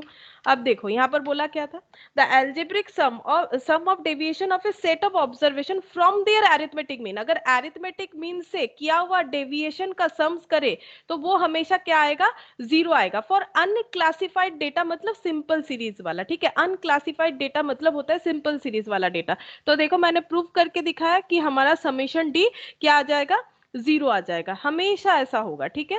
और अगर हम लोग ग्रुप्ड डेटा लेते हैं तो भी वो 0 ही होगा, जिसका हम एक इसका भी हम दिखा देते हैं, ग्रुप डेटा का भी देख लेते हैं हम लोग।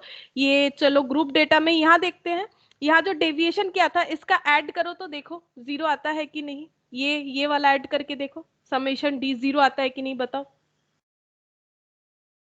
-10 0 + 10 0 आया, ठीक है। चाहे वो क्लासिफाइड डेटा हो चाहे अनक्लासिफाइड, क्लासिफाइड अनक्लासिफाइड का मतलब होता है, अनक्लासिफाइड का मतलब होता है जो हमारा सिंपल इंडिविजुअल सीरीज है, ठीक है। जो अनक्लासिफाइड है उसे ही हम लोग इंडिविजुअल सीरीज बोलते हैं, मैंने सीरीज के हिसाब से लिखवा दिया। और ग्रुप्ड फ्रीक्वेंसी का मतलब होता है, ग्रुप फ्रीक्वेंसी का मतलब होता है हमारा दो तरह का फ्रीक्वेंसी डिस्ट्रीब्यूशन होता है, सिंपल यानी डिस्क्रीट, और ग्रुप्ड मतलब कंटिन्यूअस, ठीक है। तो उससे कुछ ज्यादा फर्क नहीं पड़ेगा उस लैंग्वेज से हमें। तो ये समेशन डी यहाँ पर भी 0 आएगा। तो बेसिकली बात इतना ही है कि एरिथमेटिक मीन से जब उसका हम लोग डेविएशन बनाएंगे तो वो हमेशा 0 ही प्रोड्यूस करेगा। ये हमारा सेकेंड प्रॉपर्टीज था, तो इससे भी बहुत ज्यादा एमसीक्यू आता ही है, ठीक है। तो ये लिख लो, the algebraic sum of deviation of the algebraic sum of deviation, algebraic sum of deviation of set of observations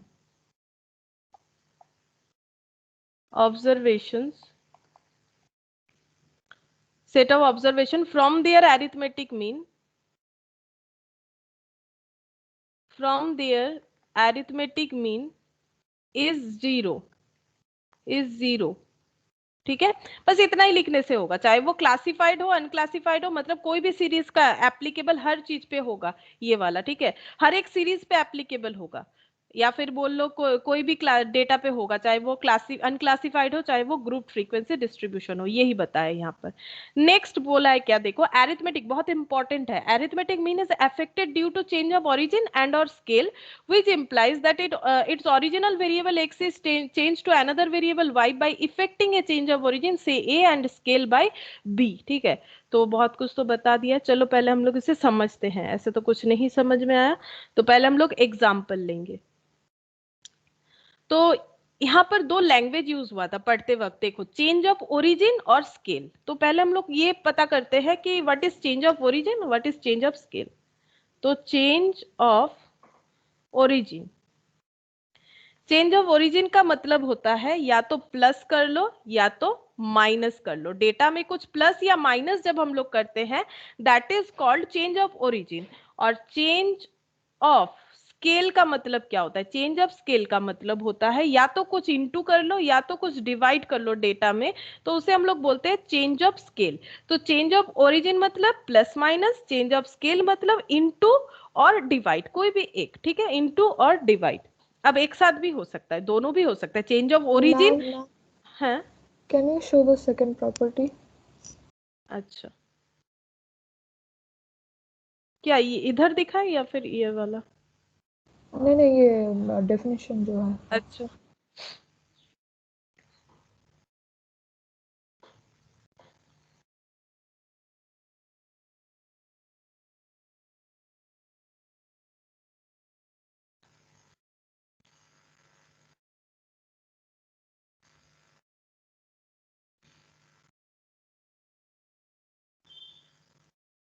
okay ma'am, thank you. Okay. अच्छा देखो, चेंज ऑफ ओरिजिन का मतलब होता है डेटा में कुछ एडिशन या डिलीशन करना, चेंज ऑफ स्केल का मतलब होता है डेटा में कुछ मल्टीप्लाई या डिवाइड करना। अब दोनों इफेक्ट भी दे सकते हैं, ओरिजिन एंड स्केल दोनों भी चेंज हो सकता है, जैसे प्लस हुआ और इंटू हुआ, माइनस हुआ डिवाइड हुआ, ये भी हो सकता है। तो देखो मैंने यहाँ पर एक डेटा लिया है एक्स का 8 10 12 और 10, ठीक है। अब हम क्या कर रहे हैं, अब हम ओरिजिन चेंज कर रहे हैं। ओरिजिन का मतलब कुछ भी प्लस या माइनस कर लो। तो पहले हम क्या कर रहे हैं, माइनस कर रहे हैं, x माइनस 2 कर रहे हैं, ठीक है। मैंने ओरिजिन को चेंज करने का कोशिश किया, और ओरिजिन चेंज का मतलब ही होता है समथिंग प्लस और समथिंग माइनस। तो मैंने यहाँ पर माइनस लिया है, -2 किया है। अब तो यहाँ पर प्लस भी कर लेते हैं, ठीक है। तो बताओ यहाँ पर -2 करने पे कितना हो जाएगा, x -2 समझ तो रहे हो, x मतलब सिर्फ एक डेटा नहीं, सारा x है, ठीक है। आई वाई नहीं लिख रहे, टफ हो जाता है फॉर्मूला, तो इसलिए हम आई नहीं लिख रहे। x -2 बताओ, 8 -2 कितना हो जाएगा? 6 6। 10 -2 8 8। 12 -2 10 10। 10 -2 8 8, ठीक है। अच्छा, अब प्लस वाला भी कर लेते हैं इसके साथ साथ। बताओ x +2 10 10। 10 +2 12 12। 12 +2 14 14। 10 +2 12 12, ठीक है। तो ये हो गया। अब इसे ना एक किसी में असाइन करवा देते, थोड़ा आसानी हो जाएगा। इसे y1 लिख दिए, इसे y2 लिख दिए, तो चेंज ऑफ ओरिजिन का प्लस माइनस दोनों ही दिखाया मैंने। अब प्रॉपर्टीज हमें क्या बोल रहे हैं उसके हिसाब से हम लोग चलते हैं। पहले हम लोग सिर्फ इस x डेटा का हम लोग क्या निकालेंगे, एरिथमेटिक मीन निकालेंगे। पहले ये जो मैंने यहाँ बाउंड्री लगा दिया, सपोज ये दो अगर नहीं था तो इसका मुझे थोड़ा सा बता दो कि इसका x बार क्या होगा, मतलब एवरेज क्या होगा, बताओ। यहाँ पर टोटल बताओ कितना हो रहा है, 10 10 10 30, और ये कितना हो गया, 40 हो रहा है क्या? हाँ 10 होगा। हाँ 10 होगा, ठीक है। 10 हो गया एवरेज। अब चलो इसका एवरेज बताओ कितना हो रहा है, इसका समेशन। अब मान लो ये वाला है, तो अच्छा x तो नहीं लिख सकते हैं, x थोड़ी ना लिखेंगे, इसको तो x लिखे, ये y लिखा है ना मैंने, तो इसको समेशन y1 लिख देते हैं। बताओ इसका टोटल कितना होगा और y1 बार कितना होगा। टोटल 32। ये टोटल 32। हम्म 32 डिवाइडेड बाय कितना हो गया, 4, तो कितना आ गया, 8 8 8। अच्छा इसका भी बता दो, लास्ट वाला समेशन y2। 48 40। 40 ना 8 8। 48 48 है। 48 8 48 48 हो रहा है। अच्छा तो y2 बार कितना हो जाएगा, 48 बाई 4। 12 4 12। 12 होगा। हाँ 12 होगा, ठीक है। अब यहाँ पर हमें जो रिलेशन देखो, जब हम लोगों ने क्या किया, चेंज ऑफ ओरिजिन किया, पहले माइनस से किया है, ठीक है। तो पहले माइनस से किया है, तो यहाँ पर इसका एवरेज जब नॉर्मल, ये ओरिजिनल डेटा था, ओरिजिनल डेटा में change, that is change of origin. तो ओरिजिनल डेटा में जब चेंज किया तो हमारा एवरेज में कितने का डिफरेंस आया बता सकते हो, क्योंकि माइनस से ही बताओ कितना डिफरेंस आया, माइनस करके बताओ। 2 2। डिफरेंस कितने का आया, 2। तो देखो ये इससे कितना, ओरिजिनल से कितना कम हो गया, 2 कम हो गया, और हमने सारा डेटा में कितना माइनस किया था, -2 ही किया था। तो अगर हम लोग चेंज ऑफ ओरिजिन जितने से करेंगे हमारा एवरेज भी उतने से ही इफेक्टेड होगा। यहाँ पर हम लोगों ने सारा डेटा -2 किया था, और यहाँ पर टोटल में भी मतलब एवरेज में भी हमारा -2 का ही डिफरेंस देखने को मिल रहा है। अब नेक्स्ट ये देखो, इससे इसमें चलते हैं, ये ओरिजिनल है ना, उसी से चेक करना है। ओरिजिनल 10 आया था, यहाँ पर कितना आया, डिफरेंस कितने का आ गया, ये 10 आया था एवरेज, ये 12 आ गया, कितने का आ गया, 2 2।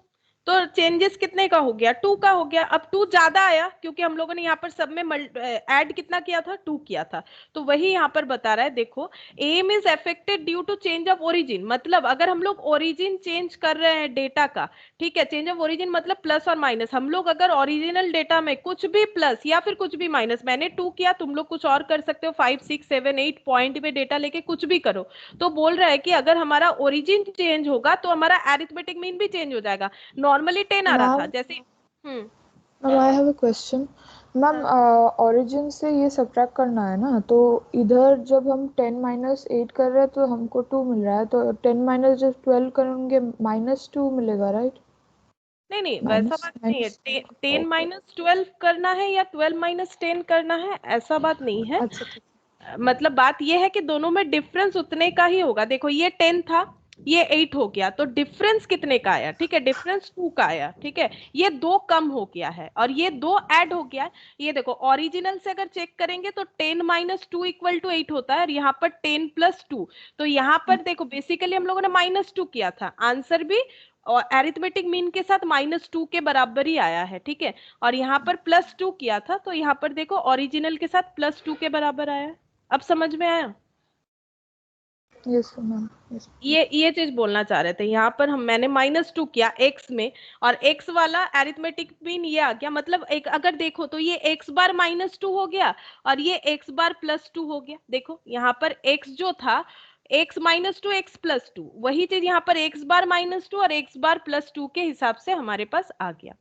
अब देखो क्या बोल रहा है, m is affected due to change of origin and और स्केल। अच्छा, स्केल का भी देखेंगे, which implies that if the original variable x is change to another variable y, जो कि मैंने यहाँ पर y1 y2 से डिनोट किया है, affecting a change of origin से a and scale by b, ये लास्ट में बताएंगे। ये दोनों का मतलब मिला हुआ इफेक्ट बता रहा है। ठीक है, तो पहले ये मैंने एक एक अलग अलग बता दिया, प्लस और माइनस का। अब चलो मल्टीप्लाई का भी बताते हैं, तो मल्टीप्लाई का भी देखो तुम लोग कैसे होता है। y3 लिख देते हैं, तो मल्टीप्लाई कर लेते हैं x इंटू 2। तो बताओगे x इंटू 2 में कितना कितना आ जाएगा? 8 इंटू 2 कितना होगा? 16 16। 10 इंटू 2 20, 12 इंटू 24 24 और ये 20 20। तो समेशन y3 निकालेंगे, कितना आ रहा है? 80 80।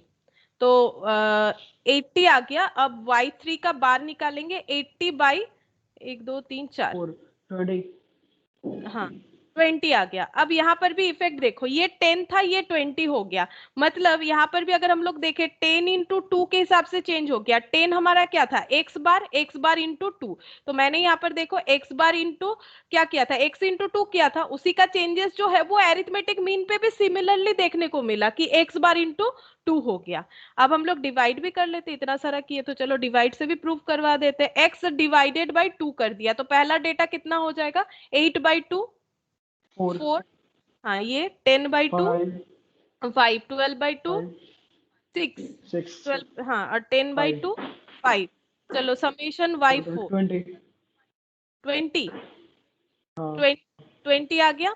तो y4 का बार निकाल लेते हैं, 20 बाई ये 4 डेटा है तो ये 5 हो गया। ठीक है, अब 5 का, हाँ 5 का मतलब 10 डिवाइडेड बाई 2। ठीक है, और 10 मेरा क्या था? x बार था, तो x बार डिवाइडेड बाई 2। देखो सेम चीज देखने को मिला, मैंने यहाँ पर x/2 किया था सारे डेटा को, उसका इफेक्ट जो है वो एरिथमेटिक मीन पे भी हमारा शो हो गया। ठीक है, ये एरिथमेटिक मीन पे भी शो हो गया। तो यहाँ पर मैंने इंडिविजुअली, अगर समझो तो इंडिविजुअली मैंने change of origin, change of scale को शो किया। अब दोनों का चेंजेस भी एक साथ हो सकता है। देखो दोनों का चेंजेस एक साथ हम लोग कैसे करेंगे? सपोज हम कर रहे हैं y equal to, for example ले लेते हैं 2x प्लस 3। जैसे ही 2x प्लस 3 किया, यहाँ पर मैंने क्या चेंज दिखाया? ये जो 2 मल्टीप्लाई किया x के साथ, ये हमें चेंज दिखा रहा है चेंज ऑफ स्केल, क्योंकि स्केल मल्टीप्लाई और डिवीजन को डिफाइन करता है। और जैसे ही +3 किया तो चेंज ऑफ ओरिजिन, तो यहाँ पर मैंने ओरिजिन के लिए कौन सा यूज किया? +3, और स्केल के लिए क्या यूज किया? *2। ठीक है, तो मैंने प्लस और इनटू को लिया है। ठीक है, तुम लोग चाहो तो डिवाइड और माइनस से भी अपने आप करके देख सकते हो। तो ये यहाँ पर एक बार फिर से बताओ कितना होगा, कैसे निकालोगे?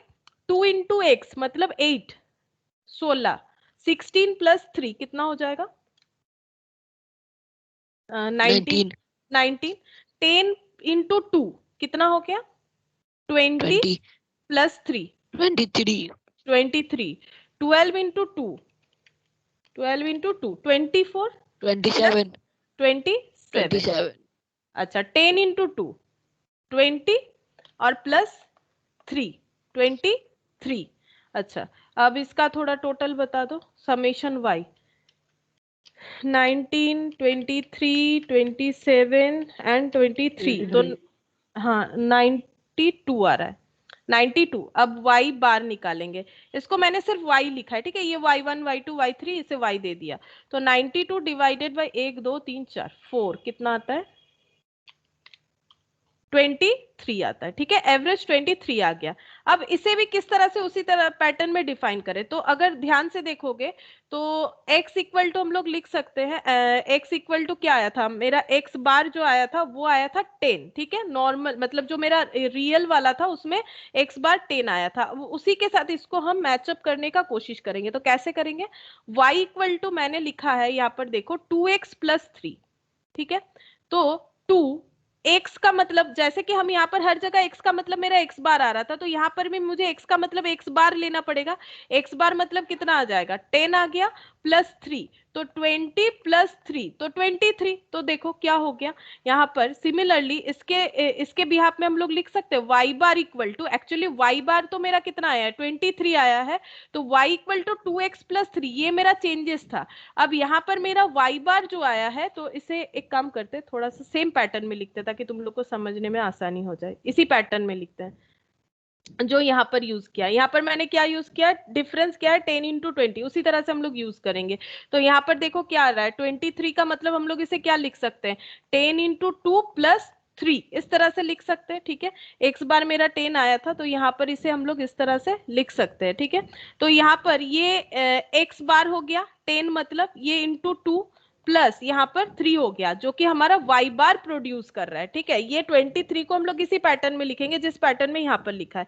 तो इसका मतलब y equal to 2x plus 3 को हम लोग बोल सकते हैं y bar equal to 2x bar plus 3, जैसे यहाँ पर लिखा था, ठीक है, जैसे यहाँ पर लिखा था। तो change of scale and change of origin अगर एक साथ भी हो तो भी अरिथमेटिक मीन उसी तरह से ही हमारा चेंजेस होगा। ये देखो x is change to another variable y by effecting a change of origin से a and scale by b। अगर ये देखो a एड a है प्लस bx है, तो b यहाँ पर स्केल है, ये देखो, एंड स्केल बाय b। अब तक तो समझ ही गए होंगे, इनटू या डिवाइड होने से उसे स्केल बोलेंगे, और एडिशन होने से उसे हम लोग ओरिजिन बोलेंगे, या माइनस होने से भी ओरिजिन बोलेंगे।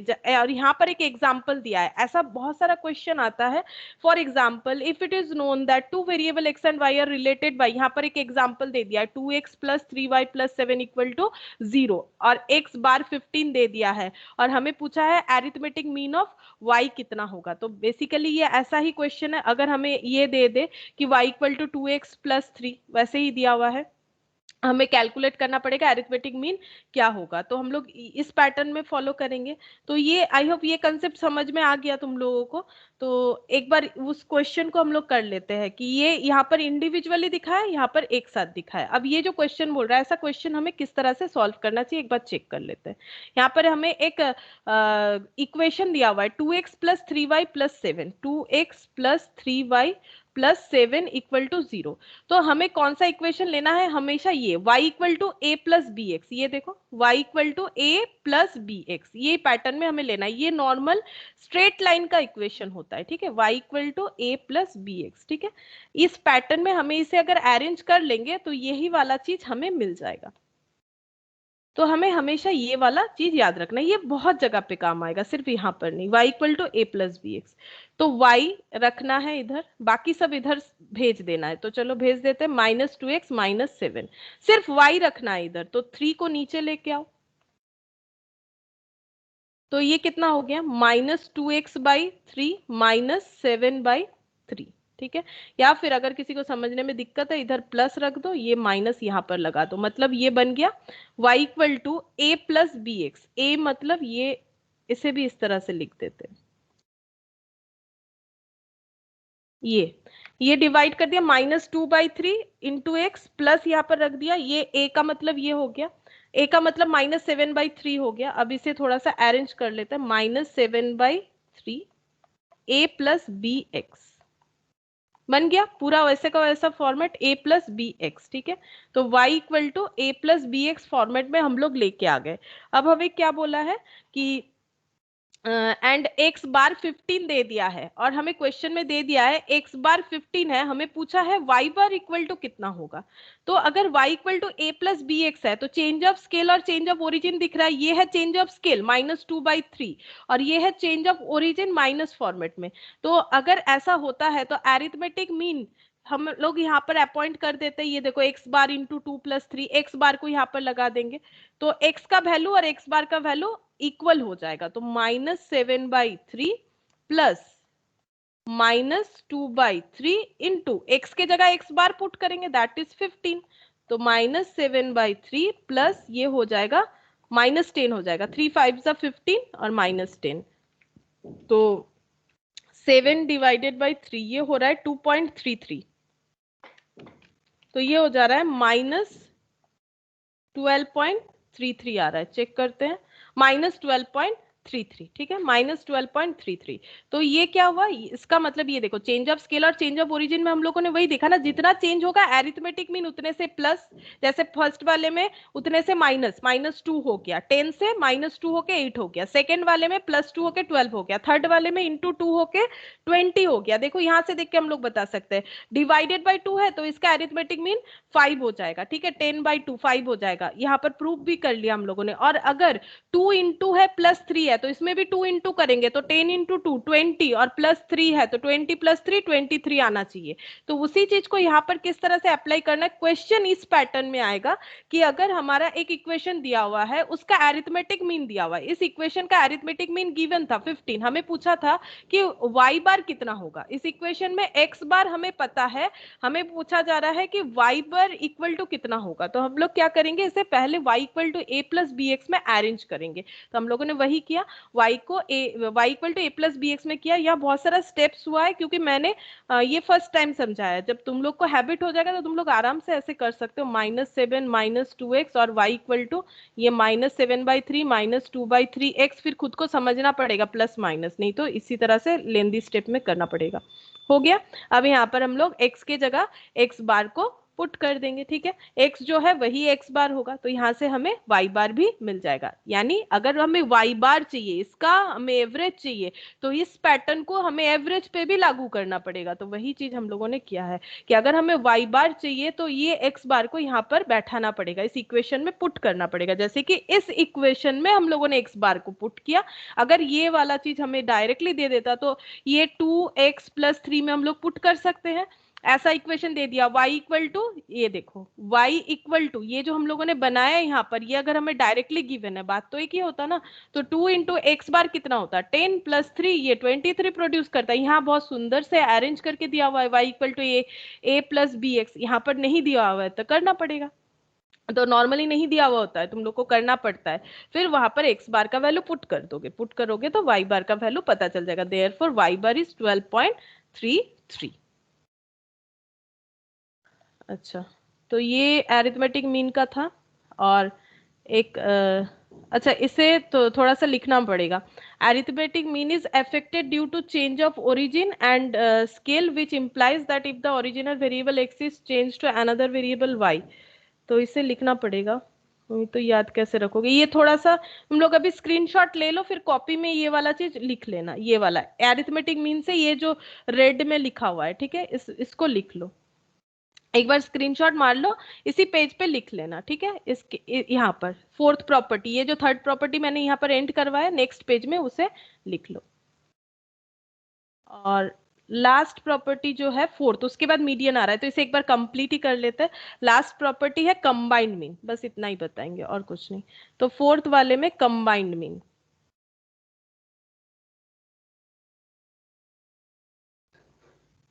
कंबाइंड मीन या फिर इसे बोल सकते हैं कॉम्पोजिट मीन,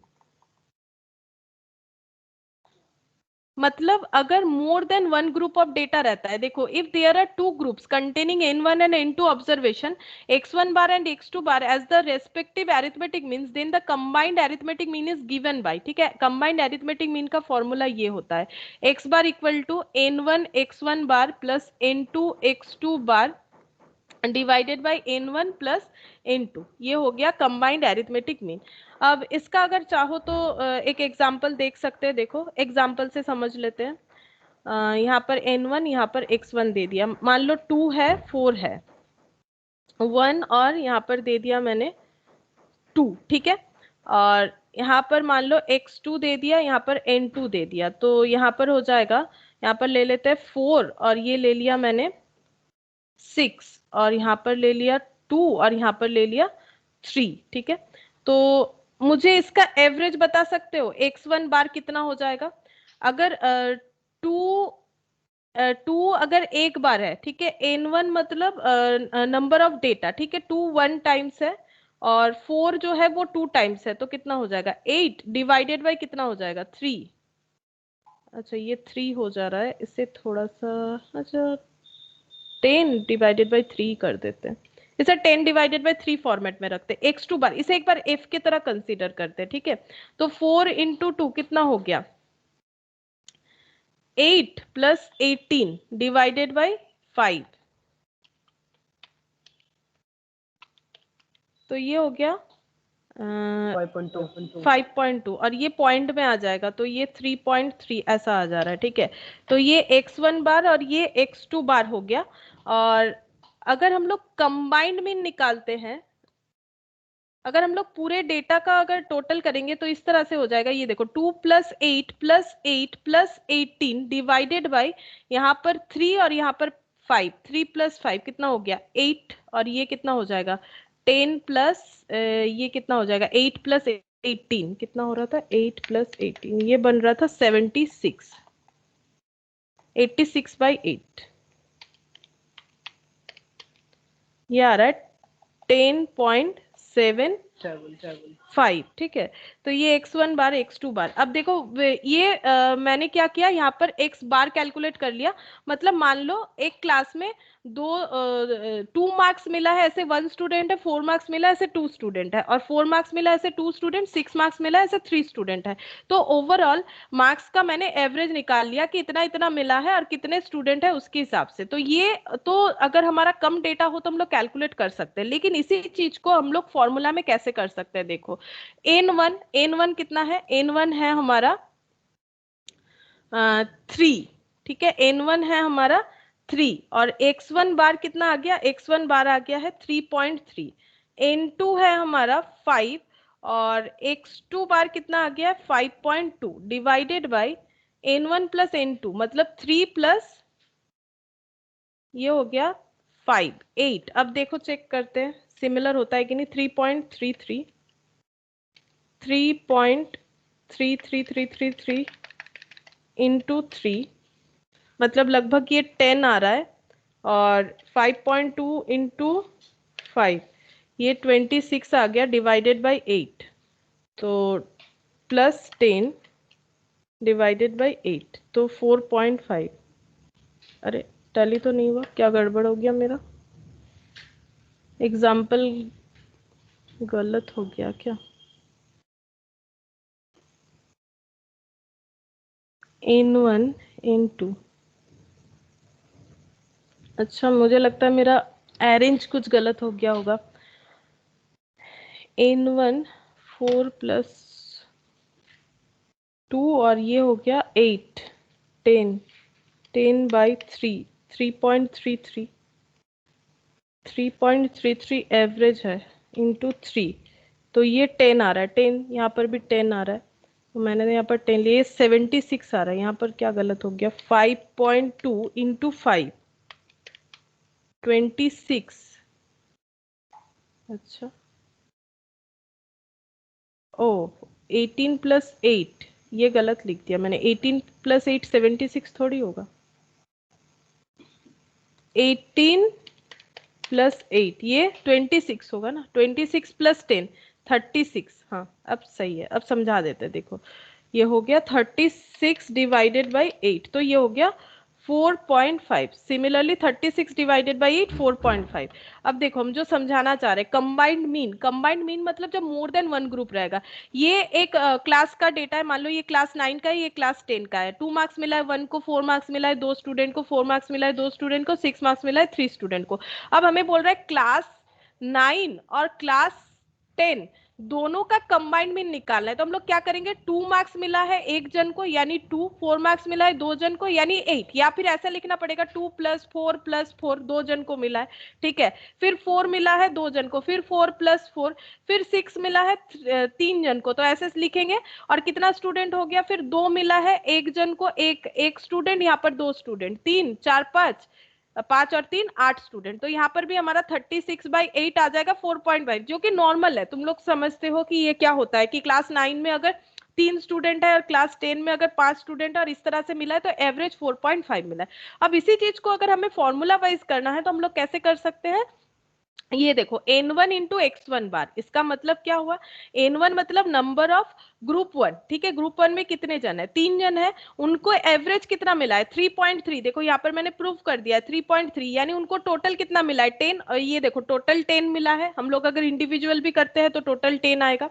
अच्छा, अब फॉर्मूला हमें बोल रहा है इंटू इंटू x2 बार करो, लॉजिक तो है करना ही पड़ेगा, कितने स्टूडेंट है 5 और एवरेज मिला है 5.2, तो टोटल कितना मिला है, जैसे तुम लोग अपने मार्क्स का एवरेज करते हो ना, मान लो किसी को 12 में मिला है 72%, अगर मान लो 5 सब्जेक्ट है तो 72 इंटू 5 कर लो, तो यानी उसको 360 मिला है, ठीक है, सपोज आउट ऑफ 500 360 मिला है, ठीक है, तो कैसे कैलकुलेट करोगे, एवरेज अगर तुम्हें 72% मिला है सारे मार्क्स का और 5 तुम्हारा पेपर है, 5 पेपर में 72%, 5 पेपर है तो तुम्हें टोटल 360 मिला होगा, तभी तुम 72% इसे आइडेंटिफाई कर रहे हो, क्योंकि 360 डिवाइडेड बाय 500 इंटू 100 करो 72% आएगा। ये तो तुम लोग करते ही हो, जब भी कहीं एडमिशन वगैरह लेते हो परसेंटेज कैलकुलेट करना पड़ता है तो इसी तरह से करते हैं। तो ये देखो 3 इंटू 3.33, तो टोटल मिल गया जो कि 10 है, और यहाँ पर टोटल 26 होगा, मैंने वहां पर 76 गलती से लिख दिया था, 26/5, ठीक है, दैट इज 5.2। तो ये दोनों एवरेज और divided by total number of जो भी है स्टूडेंट है, जो भी रहेगा डेटा, तो 4.5, तो इंडिविजुअली भी करोगे होगा, फॉर्मूला वाइज करोगे तो भी होगा, लेकिन फॉर्मूला हमें इसका सीखना पड़ेगा, ठीक है। तो अब ये लिखवाने का मतलब ये है ताकि तुम लोग को याद रहे, x bar is combined mean n1 है फर्स्ट ग्रुप का नंबर ऑफ डेटा, कितने स्टूडेंट है या फिर कितने कुछ कुछ भी जो भी रहे, ठीक है, स्टूडेंट रहे या फिर मेल फीमेल जो भी रहे, x2 बार मतलब, x1 बार मतलब पहले ग्रुप का एवरेज, x2 बार मतलब दूसरे ग्रुप का एवरेज, n2 मतलब दूसरे ग्रुप का टोटल नंबर, और n1 n2 का मतलब भी वही होगा। तो देखो थर्ड प्रॉपर्टी वही बता रहा है, if there are two groups containing n1 and n2 observation, x1 bar and x2 bar as the respective arithmetic means, then the combined arithmetic mean is x bar, और कभी कभी x बार को c से, यहाँ पर c भी लिखा जाता है कंबाइंड के लिए, x बार c यानी कंबाइंड अरिथमेटिक मीन। तो इसका क्वेश्चन हम लोग लास्ट दिन नेक्स्ट क्लास में फिर से इसके ऊपर कुछ हम लोग सम्स करेंगे, ठीक है। अभी हमारा मीडियन आ गया, तो तब तक तुम लोग जितना भी आज हम लोग किए उससे प्रैक्टिस करो, ठीक है। आज इतना ही करते हैं, जिन लोग का सर के पास क्लास है वो लोग जाना चाहो तो जा सकते हो, क्योंकि 2 मिनट रेस्ट तुम लोग को भी लेना पड़ेगा।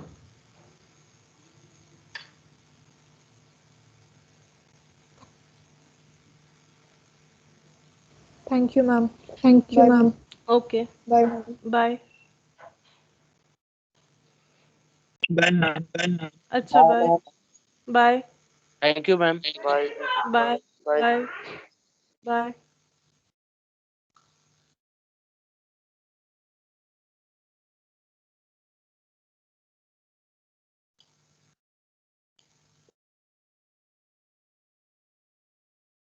विश्वजीत कुछ बोलोगे क्या? Bye ma'am. अच्छा, बाय।